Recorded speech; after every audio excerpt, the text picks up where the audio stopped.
Bonsoir à tous, bienvenue sur le débrief de ce Manchester United, enfin ce Barça Manchester United puisque c'était au Camp Nou. On a assisté à un match de titan, que ce soit sur la réputation des deux équipes ou sur la prestation des deux équipes puisque les deux équipes ont donné une prestation assez stressante pour les supporters des deux équipes, avec le Barça et Manchester United qui se sont rendus coup pour coup, hein. On a eu beaucoup d'occasions, pas de but jusqu'à la 50e minute, et un corner tiré second poteau. Fred lâche le marquage de Marcos Alonso, tête du joueur espagnol, il donne l'avantage 1-0 au Barça. Mais seulement 3 minutes plus tard, l'inévitable, le magnifique, le très beau Marcus Rashford, lancé par Fred, il glisse la balle dans un trou de souris et il égalise. Avant de réitérer ses comment dire, ses sévices sur la défense du Barça, Oh. juste quoi, 6 minutes après, je crois que c'était. 6 minutes après son but, et il va faire très très très très mal à Rafinha sur la droite. Il va s'amuser avec lui, centrer et pousser Jules Koundé à mettre un CSC. Et 2-1 pour Manchester United. On se dit que on n'est pas trop mal parce que derrière il y a une grosse domination. Ça a été une partie où il y a eu des dominations qui étaient un peu cycliques. Un coup Manchester, un coup Barça. Mais à ce moment-là, c'était vraiment, on a vraiment eu l'impression que Manchester avait vraiment pris le dessus, jusqu'à ce que Rafinha, le même qui s'était fait martyriser par Rashford, envoie un centre bien tendu dans la surface de Manchester United. Personne touche le ballon. 2-2, score final. Manchester United repart de Catalogne avec un nul et devra battre le Barça la semaine prochaine. Ce soir, pour parler de ce match qui a été, donc, comme on disait, éprouvant, Grigny, comment ça va? Est-ce que tu as repris tes esprits un petit peu? Salut à tous. Reprise d'esprit, oui, j'ai surtout changé de caleçon, hein, vu la fin de match qui s'est déroulée. Faut mettre des couches, Après, ça ira plus vite. ouais, c'est ça, faut que j'investisse. Ouais, un match particulier. Et surtout, je sais pas ce que tu en penses, mais on n'a pas l'habitude de voir un Manchester comme ça. C'est soit on se fait dominer, soit on domine. Il n'y a jamais de petit temps de 15 minutes. Et pour moi, ça vient surtout du fait que c'était un match psychologique, avant que ce soit vraiment un match tactique ou technique dans l'ensemble. Là, on voyait que quand une équipe euh, avait comment on appelle ça déjà, le momentum, l'autre équipe était vraiment en train de se noyer. Mais en 5 minutes, ça changeait et toute la rencontre était, on va dire, complètement l'opposé. Et on n'a pas l'habitude, quoi. C'est pour ça que moi, je suis vraiment partagé dans la vie de ce match. Et Complètement. Hmm. je sais pas par où prendre le bout, quoi. Bah, en vrai, c'est vrai que ça a été un match qui s'est plus joué sur le mental, tu vois.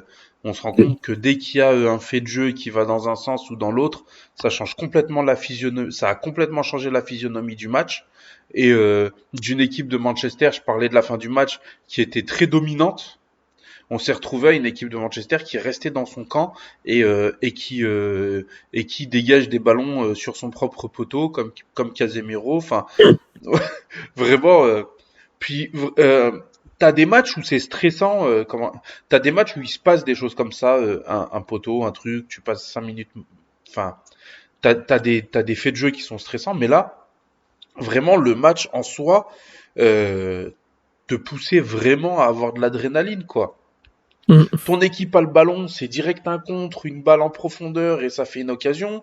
Ton équipe perd le ballon, c'est direct une occasion pour l'adversaire. Enfin, vraiment, ça a été une partie vraiment très très éprouvante pour nous et je pense pour les joueurs, mais ça marque justement un tournant pour moi parce que après 2 matchs et demi, on va dire compliqués, il y a eu le match contre Crystal Palace où Casemiro se fait sortir, prend un rouge.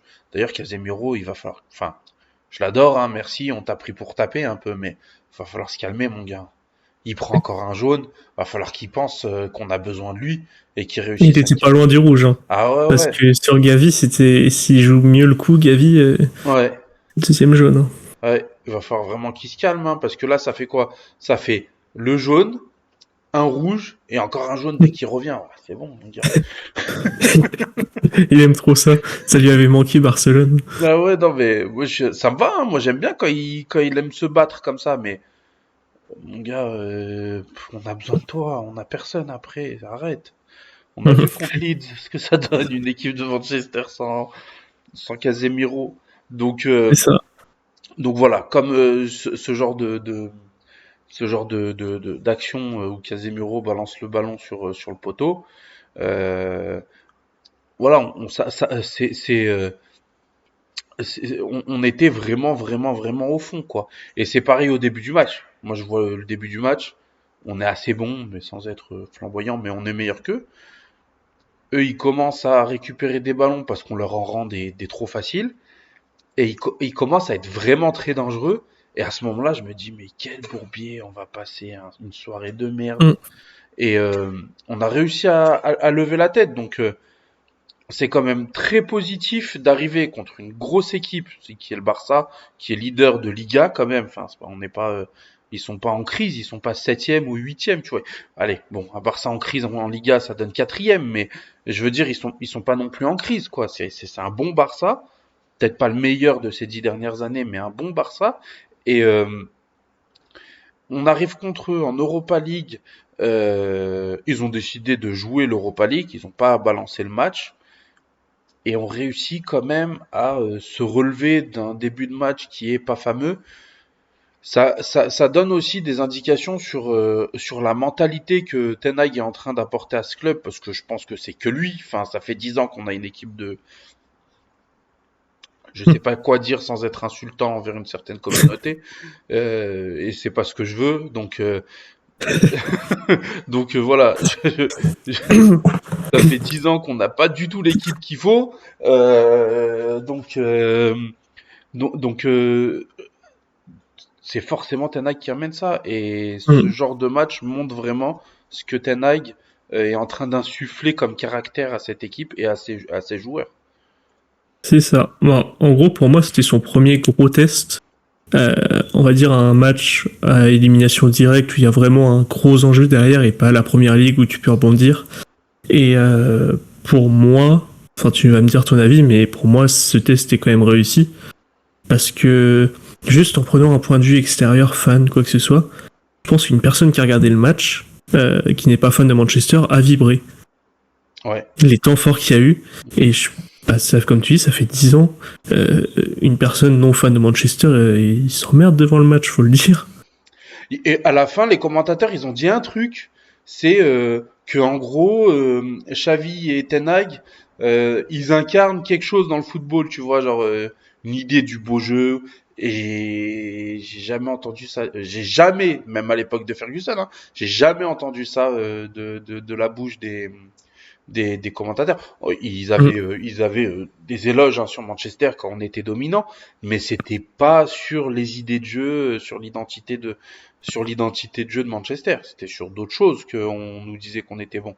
Et là, C'est on ça. nous met dans le. Alors, il y a sûrement l'étiquette Cruyff que Ten Hag a sur le front, hein, mais quand même, il a quand même montré qu'il en était digne. Ouais. Et surtout, pour moi, il a un facteur encore plus à son avantage, c'est que c'est son premier gros test. Du coup, on a vu au tout début de match, les 10 premières minutes, il y a les jambes qui tremblent pour les joueurs. Ouais, Et notre joueur, on va dire, phare, qui a ce qu'il faut là où il faut, c'est Martinez, normalement. Qui ouais. a pas peur de la compétition, qui va au charbon. Il est privé de Martinez, de Sabitzer, qui a une grosse expérience. Tu lui enlèves quand même des beaux bébés qui auraient fait vachement de bien ce soir. Ouais. Et puis, et puis je pense que aussi son mérite, c'est d'avoir identifié sur quoi se jouerait ce match. Je pense que il a dû beaucoup travailler le psychologique et le mental dans ce match. Alors, je dis pas qu'il les a juste enfermés dans une pièce et fait des montages de films épiques, hein, mais Je pense quand même que il a beaucoup axé sa préparation sur la préparation mentale, étant donné que ça, c'est un match qui a joué là-dessus et qu'on a répondu présent. Et même s'il l'insulte depuis un moment, mais on voit, ça n'a pas été un match où la tactique a joué un rôle de fou. Enfin, les changements sont arrivés tardivement. Lui, il a fait du poste pour poste. Enfin, voilà, je veux dire, il y a pas eu de gros remaniement à part certains joueurs qui changent un peu de position, tout ça. Donc, ça a été vraiment. Et puis, c'est pareil, on n'a pas eu de joueurs qui ont survolé ce match, tu vois. Il y en a qui ont fait leur travail, qui l'ont très bien fait. Mais côté Manchester, je sais pas ce que t'en penses, mais j'ai pas de giga prestation moi ce soir. Que je réfléchisse, t'as Varane qui a été solide quand même, Oui, mais très voilà, important. il a fait son travail, mais ce que je veux dire, Ouais. il y a pas un joueur qui a survolé le match, qui l'a éclaboussé de tout son talent, quoi. Hmm. Bah voilà, c'est ça. Après, c'est comme on a dit, c'est selon les vagues qu'il y a eu quand en deuxième mi-temps s'est mis à très bien rejouer. C'est Fred qui s'est réveillé, quoi, Ouais, qui s'est métamorphosé. complètement. Mais au vu de sa première mi-temps, tu peux pas dire que c'est un bon match pour lui, quoi. Bah ouais. Moi, je l'ai insulté Ça. plusieurs fois, Fred. Il a En été même temps, immonde. Il a été immonde au début. Et puis après, au bout d'un moment, il s'est réveillé. Il leur a fait péter un plomb. Dès qu'il prenait le ballon, il faisait faute. Ils arrivaient plus à l'arrêter. bah, de toute façon, là, ce soir, dans les poches de Fred, il y a Frankie. T'as le petit Gavi aussi, là, qui est tout au fond de la poche. Et c'est qui le dernier? C'est Caissier. Caissier Ouais. aussi, deuxième mi-temps, il a disparu. Je sais Mais même pas s'il y a eu un changement parce que je me souviens plus de sa deuxième mi-temps. l'utilisation que Ten Hag fait de Fred, ça me rappelle. Je sais pas si toi tu te rappelles. L'utilisation que Mourinho avait fait de Herrera contre Chelsea. Hasard. Ouais. Où il l'avait pas lâché Hazard, où il était toujours. Et en fait, il utilise Fred comme ça, comme un mec qui va harceler. Alors, il le fait un peu plus harceler tous les milieux plutôt qu'en marquage individuel strict, mais vraiment il les harcèle, il les lâche pas et bah ça nous fait beaucoup de bien, même si je suis quand même très très pressé que Sabitzer revienne, mais encore plus aux côtés de Casemiro. Mais voilà, c'est Fred a quand même fait le travail aujourd'hui, enfin en tout cas en deuxième mi-temps quand on l'attendait. Bah, Et on parlait de mental, les hmm. déclarations d'après-match, moi, elles me font plaisir. L'année dernière, quand on prenait 4-0, on soulignait qu'il y avait eu 15 bonnes minutes. Et là, on fait 2-2 contre le Barça et, on a mené au score pendant presque toute la deuxième mi-temps. Et Rashford va dire que pour lui, c'est comme une défaite. Hmm. On a quand même glow up de fou là dans les intentions. Ouais, il y a un step de ouf qui s'est passé, hein. Enfin, après, même quand on part sur nos ambitions du début de saison et maintenant, c'est. Enfin, ça l'effigie de l'équipe, quoi. Tout s'est métamorphosé avec un demi-mercato. Donc, on peut pas dire qu'il y a eu de gros ajouts. Je veux dire, au mercato hivernal. Mhm. Et quand même, tu vois qu'il y a une suite dans ce que fait Ten Hag, donc c'est hyper intéressant. Mais par contre, vu qu'il va falloir quand même critiquer, il y a un truc qui m'a pas plu tactiquement de Ten Hag ce soir, c'est ce qu'on a bien aimé au match d'avant, le fait de dézoner Wout en 10, Rach en 9 et Bruno à droite pour changer les plans de Xavi qui avait j'ai pas imaginé ça. Mais le problème c'est qu'il a laissé ça 90 minutes. Tu fais ça 30-45 minutes pour surprendre l'adversaire. Mais après, là, Bruno, par exemple, c'est un non-match. Tu mets pas que sur lui parce qu'il jouait pas à son poste. À droite, c'est hyper compliqué de se mettre à ce niveau-là. Et Wood, tu le mets en 10, donc à un poste important, où il a été nul 90 minutes. Complètement. Et moi, je comprends pas son entêtement à pas vouloir mettre Rashford en pointe. J'aime pas aussi cette solution, mais au bout d'un moment, t'as pas le choix. Et je comprends pas pourquoi il n'utilise pas cette solution. T'as Anthony qui est assez fiable. Il est plus blessé, hein, Anthony. Et Anthony était indisponible encore. Il est indisponible. Mais bon, t'as Mm. Garnacho qui peut faire le travail, même si c'est risqué de l'envoyer dans un tel match, mais bon, quand même, t'as Garnacho, t'as Sancho, bah tu les mets les trois, tu vois, tu mets cette attaque.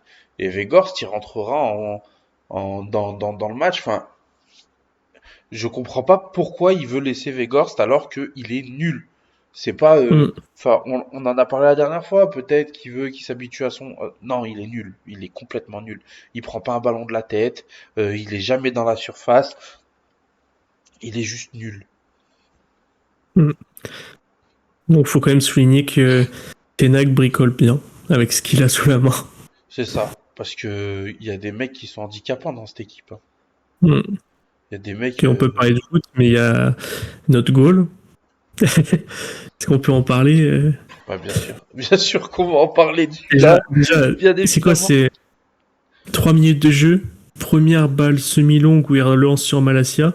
Il lui met une merde totale, contre-attaque de Barcelone. On a su comment ça allait se passer. La passe sur Malacia, elle est immonde, hein. Elle est en cloche, elle laisse Oui. le temps à tout le monde de revenir. Euh, Elle est super longue, elle est dure à contrôler. Malacia, il se retrouve dans une sauce totale. Enfin, moi, j'en peux plus de derrière, j'en peux plus. J'espère vraiment. Ouais, Et ça parle de prolongation en plus. ouais, C'est ça mais qui me...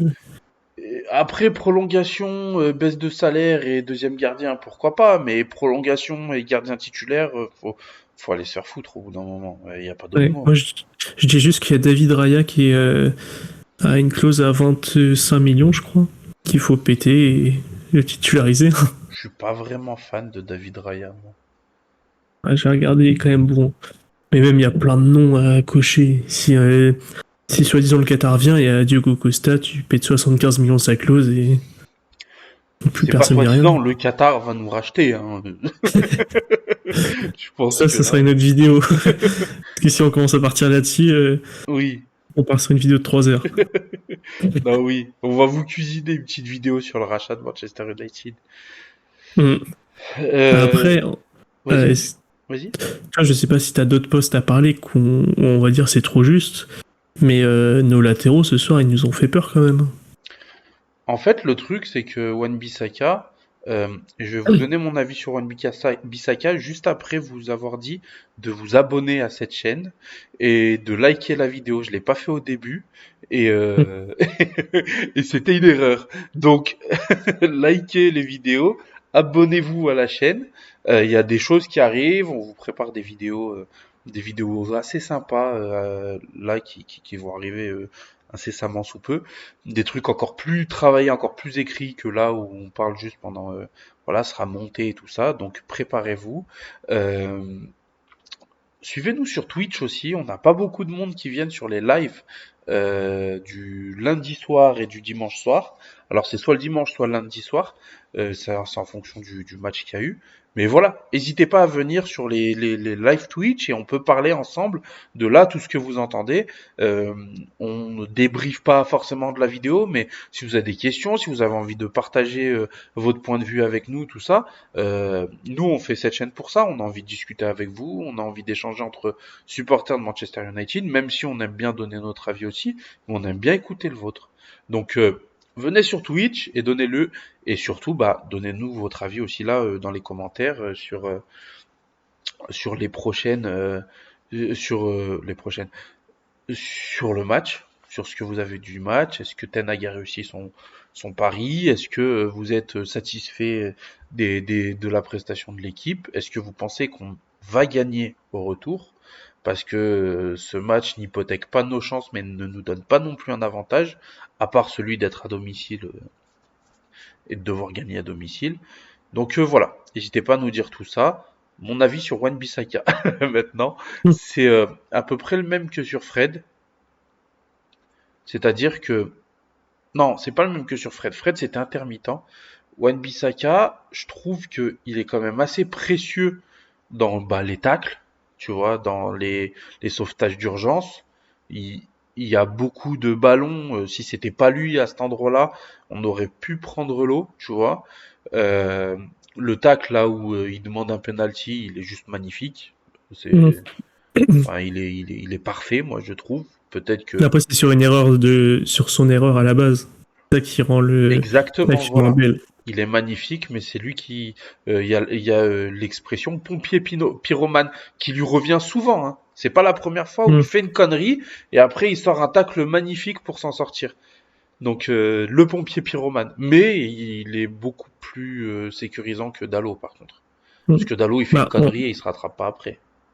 ouais, c'est ça. Et en gros, moi, tout ce qui est Wan-Bissaka, même Fred, c'est des très bons squad players, mais je pense pas que tu peux être sur le toit de l'Europe avec eux titulaires. Mais tu peux, on va dire, et tu peux les faire jouer et tout sans avoir peur. Mais je sais pas si tu peux les laisser titulaires et te dire tu vas avoir une archi-domination avec ce genre de joueur. Si ta seule faiblesse dans ton effectif c'est Wan-Bissaka, si je pense que tu vas chercher tout ce que tu veux. T'as beaucoup d'équipes Ah qui ont mais d'autres faiblesses encore plus handicapantes. Je trouve quand même que si ta faiblesse c'est Wan-Bissaka, t'as quand même des problèmes de riches, hein. Franchement, ouais. ça voudrait Après, nous, dire on est qu'on a tellement plus de habitués problèmes. à avoir de Réa et tout que les faiblesses, elles sont un peu partout maintenant. Bah oui, mais c'est ça. Si t'as plus de problèmes avec Derea, si t'as plus de problèmes au milieu de terrain, si t'as un neuf qui marque beaucoup de buts, si tes ailiers ils sont performants et ils arrêtent d'être, enfin bon pas Rashford, hein, mais si le mec que tu mets à droite en général il est plus en dents de scie, ah bah t'as passé un step de fou et t'es dans les meilleurs en Europe, hein. Hmm. On n'est déjà pas loin du niveau des meilleures équipes d'Europe. On y sera si on a tous ces problèmes qui sont réglés. Si on doit juste se demander qui est-ce qui doit remplacer Wan-Bissaka, sachant que des latéraux, il n'y en a pas des masses en plus dans le football actuel. Donc on ne trouvera pas forcément facilement mieux, hein, même s'il y a, hein, mais ce sera pas facile. Donc c'est pour moi pas trop grave. Mais par contre, il faut pas avoir plusieurs profils comme ça. Si t'as un mec qui est bon, mais avec des lacunes au milieu, en attaque, en défense, enfin, comme là, hein. Derea, il est Hmm. bon avec des grosses lacunes. Fred, il est bon avec des lacunes. Woutwegort, il est nul. Mais, mais voilà, ça fait déjà beaucoup dans une équipe, tu vois. Ça Ouais, fait, ok. ça fait beaucoup de maillons faibles. Donc voilà, après on verra par la suite, hein. On sait que le club normalement devrait être acheté et que on devrait avoir les moyens pour pouvoir se renforcer comme il faut cet été. On espère juste que ce sera de façon intelligente. Hmm. Ça, je te l'accorde. Donc Et voilà. Est-ce que tu as quelque chose à rajouter sur ce débrief? moi, je veux ton avis sur le match retour. Comment tu le sens? En fait, je sentais pas très bien ce match. Enfin, clairement, je le sentais pas du tout bien. Je sentais qu'on allait perdre. Je l'ai même mis sur, je l'ai dit sur Twitch. Sur Twitter, j'ai dit ouais, on fait 1-1 parce que c'est un truc qui est un peu, enfin voilà, c'est un visuel, c'est écrit, tout ça. J'ai pas envie d'écrire que mon club va perdre, mais je le sentais très très mal. Mais finalement, je suis agréablement surpris. Je pense qu'à Old Trafford, avec Sabitzer sera revenu, hein, c'est juste une suspension d'un Hmm. match. Avec Oui. Sabitzer, avec Casemiro qui sera toujours là, j'espère. Bah oui, il pourra pas prendre de rouge vu qu'il n'y a pas d'autres matchs entre temps. Mais, euh, mais voilà, avec l'équipe au complet, à Old Trafford, euh, en plus je les soupçonne d'avoir donné leur priorité à l'Europa League pour un moment là, parce que l'état d'esprit qu'on a vu là, tu sais, la résilience, tout ça, on l'a pas Hmm. forcément vu en première ligue ces derniers matchs, hein. Ouais, là, ils étaient guerriers, hein. Bah ouais, Sur la fin de match, c'était impressionnant. tu vois contre Leeds, au match aller, enfin ouais, au match aller, au match retour, sur les deux matchs contre Leeds, euh, t'as pas trop cet état d'esprit, hein. T'as l'état d'esprit d'aller chercher le résultat, mais tu sens pas que c'est vraiment que l'équipe a rebondi, tu sais. Enfin, on est tout le temps retombé. Enfin bon, on a fait un débrief, on va pas en reparler, mais ce que je veux Hmm. dire, c'est que là, l'état d'esprit est différent et j'ai vraiment l'impression qu'ils veulent aller chercher l'Europa League, hein. On espère, hein. Ah bah ça me va, hein. Moi, si on fait Mais quatrième et qu'on gagne l'Europa League, c'est magnifique, hein. je pense que c'est vraiment la compétition qui transcende, où tu sais que c'est des matchs où t'as pas le droit à l'erreur. À la fin, ils sont mis en mode guerrier quand faut pas lâcher, quoi. Ouais, Donc, on stream. et puis je pense que c'est aussi l'adversaire, hein. Je pense que Oui. on aurait peut-être pas aussi bien joué contre le Sheriff Tiraspol, tu vois. Oui, c'est sûr. Donc Donc voilà. Mais Et toi, tu le sens après, comment? moi, honnêtement, je le sens bien parce que on en avait parlé avant match. Pour moi, c'était, j'avais dit, il y aurait un nul, mais le match peut basculer d'un côté comme de l'autre hyper rapidement. C'est à peu près ce qui s'est passé. Ouais, Mais là, notre avantage, c'est que t'as Gavi suspendu au match retour, Pedri qui est officiellement blessé, Busquets qui est encore blessé. Du coup, leurs trois milieux titulaires, déjà, il est plus là. ouais. Donc je pense qu'on part déjà avec un avantage sur l'effectif parce que nous on sera au complet. Retour de Lisandro Martinez, Anthony, Sabitzer. Et on est à domicile. Et j'ai l'impression, enfin même c'est pas une impression c'est sûr, cette année à Old Trafford c'est quand même dur d'aller nous chercher. Mm. Et quand tu sais que l'envie qu'ils donnent sur le terrain, plus les fans quand ils sont vraiment déter, c'est un match contre Barcelone, donc là ça va être, on va dire en termes d'ambiance, ça va bien les remotiver. J'ai du mal à nous voir faire une contre-performance. Oh, On peut peut-être faire un nul et c'est la sauce avec les pénaux, tout ça on connaît. Et je nous vois mal perdre chez nous. Ouais, moi aussi. J'espère juste, je sais pas qui est leur prochain adversaire. J'espère juste qu'il va blesser Lewandowski parce qu'il me gonfle un peu. Lewandowski me fait peur. Et joue Cadiz leur prochain match. Bah, Cadiz, les gars, les frérots, allez-y. N'hésitez pas. N'hésitez pas. Il y a un rôle de club affilié à gratter là. Si vous voulez aller taper les Lewandowski, Chien. on glissera un mot au Qatar, vous inquiétez pas. Mais ouais, non, franchement, et il m'a fait vraiment peur pour parler un peu du Barça. Il m'a fait vraiment peur, moi, Lewandowski. Hein. Dès qu'il était dans la surface, tu sentais nos Mm. défenseurs, ils étaient pas sereins. Hein. Et Varane l'a quand même très bien géré, je trouve. Oui, il l'a bien géré, mais c'était un Oui, peu il fait peur. Hein. tu sentais pas une Faut... sérénité. Après, c'est normal, t'as Lewandowski voilà. Mais tu sais, genre sur le but, il joue le coup, hein. Il joue bien le coup, il fait Mm. l'appel qu'il faut. Après, il la touche pas, mais il joue le coup comme il faut, hein. Donc vraiment, ouais, il est un peu flippant ce monsieur. Après, Mm. il y en a un autre qu'on a appelé un petit peu tout l'été, qu'on voulait. Enfin, on l'a pas appelé tout l'été parce que c'était fini, mais que beaucoup de supporters de Manchester United voulaient, c'était Rafinha. Il a été nul. Hein. Mm. Oh, Ouais, qu'est-ce j'ai qu'il... pas trouvé un grand match. Malacia l'a bien géré, je pense. Franchement, Mais franchement, moi je l'ai après, trouvé là, immonde. il a son but qui lui sauve sa prestation, C'est un but mais c'est involontaire. 90% de chance, quoi. Bah ouais, c'est un volontaire complet. Et il est autant buteur que Jules Koundé ou ce soir. Hein. Le Attends. Dripman. Ah ouais. Mais voilà, et puis du côté des bons joueurs, leur Gavi là, moi je l'aime bien. Je suis pas souvent hypé par les petits jeunes du Barça parce que bon, on a tendance à en faire beaucoup pour pas grand-chose. Mais Gavi, ça a l'air d'être quelqu'un quand même. Hein. Et bah, tu le verras pas à Old Trafford. Exactement, mais c'est très bien. Hein. Je sais plus qui l'a blessé, mais merci mon gars. Non, c'est pas blessé, suspendu. Il a pris un jaune. Qui est-ce qui se blesse? C'est Pedri? Pedri. Pedri et se claque tout seul. Ah oui, c'est vrai. Et il y a un joueur que j'ai trouvé très fort chez eux, c'est Baldé. Tout le monde en parlait, ouais, il est trop fort. J'avais jamais vu jouer parce que j'aime pas Barcelone. Et sa rentrée, Ouais. ça m'a impressionné. Hein. Hmm. Après, ça Et- ressemble aussi un peu aux joueurs du Barça de faire des bonnes entrées pour hype le monde entier et après s'éteindre comme ça doucement. Mm. Moi, vraiment, celui que je sens qui va avoir un gros avenir dans le foot, c'est Gavi. Mais bon, on verra. Je ne prononcerai pas. Bon, du coup, eh ben, merci à vous de nous avoir regardés. Je vous Mm. répète, abonnez-vous, likez, partagez la vidéo. Et puis, venez sur Twitch. Donc là, le match sera dimanche. Donc le live Twitch sera lundi prochain à 20h, 21h. On le dira sur Twitter. Mais voilà. De toute façon, abonnez-vous à Twitch et vous aurez les notifs comme ça. Donc voilà. Merci de nous avoir suivis. À, Bientôt, dimanche soir dimanche, pour le débrief du contre match Leicester. contre Leicester. Tu pronostiques combien? Moi, je t'ai dit, on va flop total. Parce qu'on est dans, comme tu dis, on est dans un mood Europa League.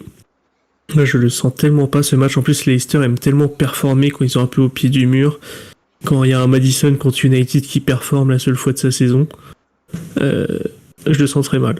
Je dirais pas de nom de résultats, que je pourrais pas te dire, mais Bon, ça veut dire que pour toi, on prend une drill. si on Euh... s'en sort avec un nul, je suis content limite. Ah ouais, d'accord. On parlait d'état d'esprit, de mental et tout, et il me parle de faire match nul contre Eh Leicester. oui, mais il y a un contre-coup, tu vois, ça, c'est ça le Bah problème. moi je pense que c'est le contraire. Moi je pense qu'on va capitaliser sur le bon état d'esprit de l'équipe après le gros match qu'on a fait contre le Barça. Je pense que on a des joueurs qui avaient besoin de se rassurer et ils se sont rassurés. Donc maintenant c'est fait, ils sont rassurés, ils ont tenu tête au Barça. Leicester c'est que dalle maintenant. Donc ils vont réussir et ils vont gagner. Pour moi on gagne 2-0 et je vois un but de Rashford et un but de Garnacho. Mais ils ont laissé des plumes quand même, hein. Aujourd'hui, vu toute l'énergie qu'ils ont dépensée, ça Ouais, fait aussi partie de mon contre-coup quand je dis ça, hein. ouais, mais peut-être que Ten Hag les a bien préparés physiquement et que ça ira aussi. Hmm. Bon, Ouais. allez, cette fois c'est la bonne. Bonne soirée à vous tous. Merci de nous avoir Bonne regardé. soirée. Ciao. Salut.